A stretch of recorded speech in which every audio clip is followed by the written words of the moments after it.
सभी भक्तजनों को जय श्री कृष्ण। श्री सुखदेव जी कहते हैं, परीक्षित, सभा में जितने यदुवंशी बैठे थे वे सब इस बात के लिए अत्यंत उत्सुक हो रहे थे कि पहले जरासंध पर चढ़ाई करके उसे जीत लिया जाए।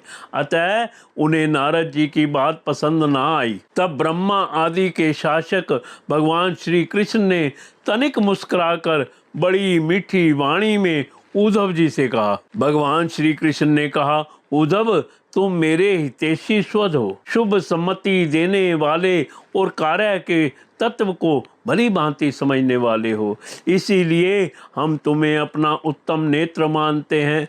अब तुम ही बताओ, किस विषय में हमें क्या करना चाहिए? तुम्हारी बात पर हमारी श्रद्धा है, इसलिए हम तुम्हारी सलाह के अनुसार ही काम करेंगे। जब उद्धव जी ने देखा कि भगवान श्री कृष्ण सर्वज्ञ होने पर भी अनजान की तरह सलाह पूछ रहे हैं, तब वे उनकी आज्ञा शिरोधार्य करके बोले।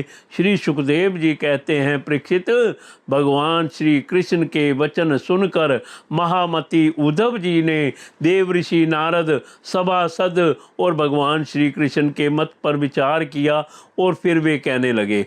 उद्धव जी ने कहा, भगवान देव ऋषि नारद जी ने आपको यह सलाह दी है कि फुफेरे भाई पांडवों के राष्ट्रीय यज्ञ में सम्मिलित होकर उनकी सहायता करनी चाहिए। उनका यह कथन ठीक ही है और साथ ही यह भी ठीक है कि शरणागतों की रक्षा अवश्य कर्तव्य है। प्रभु, जब हम इस दृष्टि से विचार करते हैं कि राष्ट्रीय यज्ञ वही कर सकता है जो दसों दिशाओं पर विजय प्राप्त कर ले, तब हम इस निर्णय पर बिना किसी दुविधा के पहुंच जाते हैं कि पांडवों के यज्ञ और शरणागतों की रक्षा दोनों कामों के लिए जरासंध को जीतना आवश्यक है।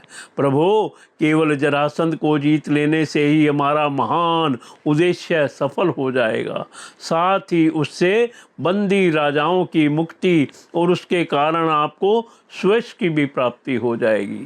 राजा जरासंध बड़े बड़े लोगों के भी दांत खट्टे कर देता है, क्योंकि 10,000 हाथियों का बल उसे प्राप्त है।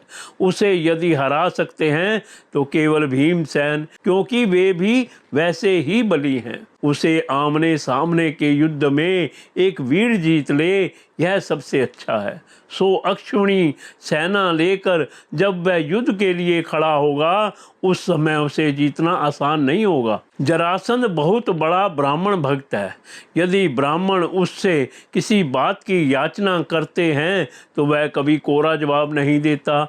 इसलिए भीमसेन ब्राह्मण के वेश में जाए और उससे युद्ध की भिक्षा मांगे। भगवान, इसमें संदेह नहीं कि यदि आपकी उपस्थिति में भीमसेन और जरासंध का द्वंद्व युद्ध हो तो भीमसेन उसे मार डालेंगे।